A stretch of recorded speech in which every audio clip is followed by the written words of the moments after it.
Good morning students. आज हम discuss करेंगे वर्कशीट नंबर 3 जो मैथ्स की है और इसमें हम डिस्कस करने वाले हैं ऑर्गेनाइजेशन ऑफ डेटा। तो we have learn about the data to get specific information why we collect data. ठीक है, तो इसमें हम पहले पढ़ चुके हैं। आपको बताया जा चुका है कि डेटा के बारे में और क्यों हम स्पेसिफिक इंफॉर्मेशन कलेक्ट करते हैं about data to why we collect data to get the proper information from the data we need to arrange and organise the data. अगर डेटा से हम प्रॉपर इंफॉर्मेशन लेना चाहते हैं प्रॉपर तरीके से, तो हमको क्या करना पड़ता है, उसको अरेंज करना पड़ता है या फिर ऑर्गेनाइज करना पड़ता है। So let's organisation of data. तो हम ऑर्गेनाइजेशन ऑफ डेटा के बारे में ये आज का जो हमारा मेन टॉपिक है उसी में हम पढ़ेंगे। तो इसके बारे में आगे डिटेल में पढ़ने से पहले आप इस चैनल को सब्सक्राइब कर दीजिए ताकि इससे रिलेटेड मैथ्स की जो अगली वीडियो आपके पास आएंगी इस टॉपिक की, तो वो आप इजीली नोटिफिकेशन के थ्रू पता लग सके। इन केस आप ऑफलाइन भी हैं या फिर आप व्हाट्सएप से कनेक्टेड नहीं है, जो भी रीज़न है, तो आपको ऑलरेडी नोटिफिकेशन मिल जाएगा कि आप उसे बाद में भी देख पाएंगे। तो इसके लिए आप सब्सक्राइब करें, प्लस चैनल में उसका जो सब्सक्राइब के बाद उसका बेल आइकन वाला जो प्लस पॉइंट होता है बेल, उसको दबाएं जिससे कि आपको नोटिफिकेशन भी मिलता रहे। तो इसमें है class teacher of 7th class wanted to know how many students revert back worksheet on WhatsApp group. तो see write down the total number of student in this way. तो एक टीचर है, क्लास टीचर, जो कि 7th class के teacher है, उसने एक रिकॉर्ड रखा है जिसमें कितने बच्चे व्हाट्सएप पे रिवर्ट बैक करते हैं वर्कशीट का। ठीक है, तो सी ऑर्गेनाइज डेटा, उसने उसको ऑर्गेनाइज भी किया है बाद में कि मंडे को 33 स्टूडेंट्स थे, ट्यूसडे को 35 ने रिवर्ट बैक किया, वेडनेसडे को 46, थर्सडे को 29, फ्राइडे 46, सैटरडे 32 और संडे को कितने बच्चे थे, 38 बच्चे, जिन्होंने आपका क्या किया, जिन्होंने जो वर्कशीट थी उसका क्या किया है, रिवर्ट बैक किया है। तो उसमें आगे क्या है ये देखिए,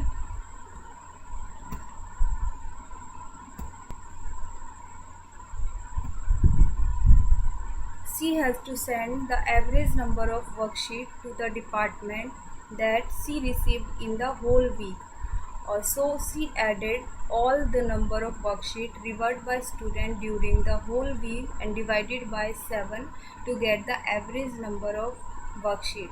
This average data is known as the mean. तो उसको क्या करना था, उसको डिपार्टमेंट को भेजना था कि एवरी डे कितने बच्चे रिवर्ट बैक कर रहे हैं। तो उसमें क्या, टीचर ने क्या किया कि हर रोज़ की वर्कशीट है सबका टोटल किया, प्लस किया और टोटल नंबर ऑफ डेज से क्या कर दिया, उसको डिवाइड कर दिया, सबके प्लस को डिवाइड कर दिया। इससे उसके पास क्या मिल गया, एक मीन डेटा मिल गया, जिससे कि ऑन एन एवरेज हर रोज़ कितने बच्चे रिवर्ट बैक कर रहे हैं। तो वो कितना आया आपका, इन सबको प्लस किया और उसको 7 से डिवाइड कर दिया, तो आंसर कितना आ गया, 37। तो इसको हम बोलते हैं क्या, मीन। ये आपका एक स्टार पॉइंट है। मीन का फॉर्मूला क्या होता है, sum of data divide by number of data. Now if the teacher wants to know how much photocopies she had to make next week, almost the candidate can go get the worksheet। अगर teacher को ये देखना है कि अगले week के लिए उसको कितनी वर्कशीट प्रिंट आउट निकलवा के रखनी है, तो उसके लिए उसने क्या देखा कि वो कितनी होंगी, 46। मतलब हाईएस्ट कितने बच्चों ने रिस्पॉन्स किया है, फ्राइडे को 46 बच्चों का रिप्लाई आया है जिन्होंने वर्कशीट करके भेजी है। तो इसका मतलब हाईएस्ट कितने बच्चे ज़्यादा से ज़्यादा काम कर रहे हैं, वो 46। इसको हम बोलते हैं मोड। तो मोड क्या होता है, because the mode frequency data that 46 जो कि सबसे ज़्यादा बार रिपीट हुआ है, तो उसको हम क्या बोलते हैं, मोड बोलते हैं। To know on which 3 days less than 35, on which 3 days more than 35 students revert back worksheet, we write the data in increasing और decreasing order. The data that comes in middle is called the median. जो भी data middle में आता है उसको हम क्या बोलते हैं, मीडियन। मतलब लेस देन 30, इसमें 3 दिन का डेटा एक तरफ करके, 3 दिन का डेटा एक तरफ करके, और उसको या फिर असेंडिंग या फिर डिसेंडिंग ऑर्डर में लिखने के बाद जो मिड में जो डेटा आता है उसको हम क्या बोलते हैं, मीडियन बोलते हैं। अगर ऐसा है कि यहाँ पर तो 7 डेज़ है और इनको अगर हम अरेंज करें तो जैसे सबसे पहले आपका सबसे छोटा नंबर कितना है, 29, फिर है आपका कितना, इससे बड़ा 29 से बड़ा है 32, फिर है 33, फिर है 35, फिर है आपका 46, फिर 46 और फिर 40। ओके, बस यही है आपका हाई। 1 2 3 4 5 6 7, क्या रह गया, 29 32 33 35 46, सॉरी एक 38 रह गया। ठीक है, तो अब आपके 3 इस तरफ कर दो, क्योंकि ये टोटल 7 है, 3 इस तरफ कर दो, तो मिड में कौन सा नंबर रह गया आपका, 35। तो ये क्या है, हमारा मीडियन है। तो इन केस अगर यहाँ पर एक नंबर और होता, मान लो 49 भी होता, तो हम क्या करते, इस इनके जो बीच में जो नंबर बचे हैं, 3 इस तरफ किए, 3 इस तरफ किए, तो बीच का नंबर कौन से हो गए, 2 रह गए। 35 प्लस 38 दोनों का सम करके और उसको कितने से डिवाइड कर देते, 2 से। तो नेक्स्ट हमारी जो मीडियन क्या होती, इन दोनों के सम के बाद जो एवरेज निकल के आती है उस वो भी क्या होती, मीडियन। अगर ये 7 डेज़ की बजाय 8 डेज़ का डेटा होता तो चलिए नेक्स्ट हम प्रैक्टिस करते हैं क्वेश्चंस की। तो अगले इसमें कुछ प्रैक्टिस क्वेश्चन दिए हुए हैं। प्रैक्टिस क्वेश्चंस में देखते हैं क्या क्या आपको करना है और क्या क्या आपको सॉल्व करने के लिए क्वेश्चंस में दिया हुआ है। तो पहला क्वेश्चन है, इसमें ट्रू फॉल्स आपको डिस्कस बताना है कि ट्रू है या फॉल्स है। तो इसमें है, tell whether the statement is true और false. The mode is always one of the number in the data.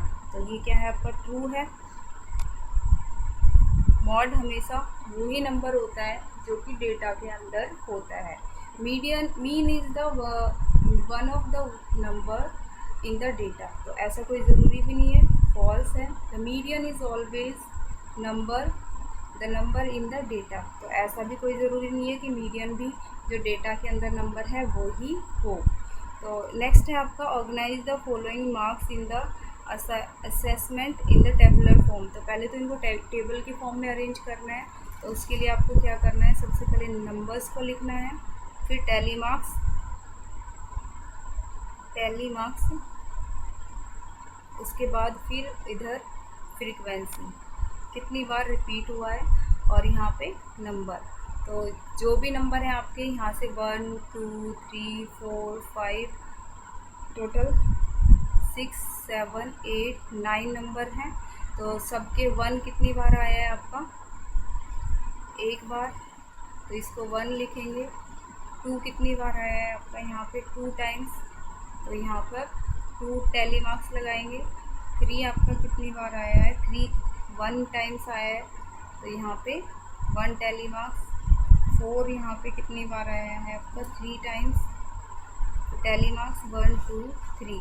आप इसको चेक भी कर सकते हैं, जैसे 4 1 2 3 कितनी बार आ रहा है, 4 यहाँ पे ये 3 टाइम्स। अब है 5 कितनी बार आ रहा है आपका, 5 टाइम्स, तो 5 1 2 3 4 और ये 5। 6 कितनी बार है आपका, 4 बार। 7 2 टाइम्स, 8 आपका है 1 टाइम्स, और 9 भी कितनी टाइम्स है, 1 टाइम। तो इनके लिए आप टैली मार्क्स लगा लीजिए, ये 4, ये 2, ये 1 और ये 1। तो ये आपका इस तरीके से प्रॉपर तरीके से स्केल का यूज़ करके आप पहले तो ये टेबल बनाएंगे। यहाँ पे सीरियल नंबर लिखेंगे, टोटल कितने हैं, 9 है। ये यहाँ पे नंबर है जो हमारे अंक हैं, उसके बाद टैली मार्क्स, फिर है फ्रीक्वेंसी। अब इसमें क्या पूछा है, what is the range of data. तो रेंज क्या होती है हमारी, highest value plus lowest value, highest data, highest minus lowest value. तो इसमें हाईएस्ट वैल्यू कितनी है 9 और लोएस्ट कितनी है 1। तो सबसे ज़्यादा बड़ी कौन सी है 9 और सबसे छोटी कितनी है 1। तो 9 माइनस 1 कितना आ गया, हमारी रेंज आ गई इसमें 8। Find the arithmetic mean. Arithmetic mean निकालने के लिए आप इन सबका क्या करेंगे, प्लस करेंगे। तो 4 प्लस 6 प्लस 7 प्लस 5 इस तरीके से अप टू 7, मतलब जितना भी लास्ट तक है। चलिए देखिए, इसमें इन सबको प्लस करने के लिए आप लिखेंगे 4 plus 6 plus 7 plus 5 plus 3 plus 5 plus 4 plus 2 plus 6 plus 2 plus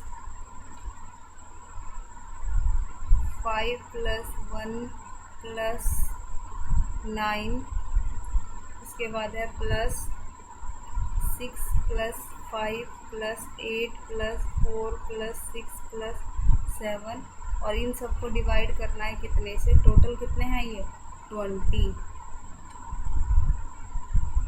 तो ऐसे 20 डेटा है, तो 20 से डिवाइड करेंगे तो कितना हो गया, इनका ऊपर वाले का सम कितना आया आपका 100 डिवाइड बाई 20, तो आंसर कितना आ गया 5। तो इसका मतलब मीन कितना आया हमारा यहाँ पर 5। अगला है आपका मीन के बाद है यहाँ पे मॉड। तो मॉड कौन सा होता है, जो सबसे ज़्यादा बार जो अंक रिपीट होता है। तो सबसे ज़्यादा बार कौन सा अंक आया है इसमें हमारा 5 आया है, जो सबसे हाईएस्ट नंबर है। देखो 1 2 3 4 5, तो 5 ही एक ऐसा नंबर है जो कि सबसे ज़्यादा बार आया है। तो मॉड हमारा कितना हो गया 5। अगला है मीडियन। तो मीडियन निकालनी है तो वही मैंने जो तरीका बताया था, पहले इनको अरेंज करेंगे असेंडिंग या डिसेंडिंग ऑर्डर में। उसके बाद जो मिड का जो नंबर है, अब ये 20 है तो 20 के लिए तो बीच के नंबर होंगे। तो मतलब आप 9 एक तरफ हटाएंगे, 9 एक तरफ, तो बीच के जो 2 नंबर बचेंगे उनका प्लस करके और 2 से डिवाइड कर देंगे। तो ये आपकी वीडियो है आज की। तो देखिए, सॉल्व करके कोशिश करके देखिए। जिन्होंने सॉल्व कर लिया है वो अपने आंसर्स मैच कीजिए कि आपने सही किया है या फिर आंसर में कुछ मिस्टेक है। अगर मिस्टेक है तो उसको करेक्ट करने के लिए आप इसको दोबारा से देख के पॉज करके वीडियो को दोबारा से करेक्ट कर लीजिए। Okay, thank you.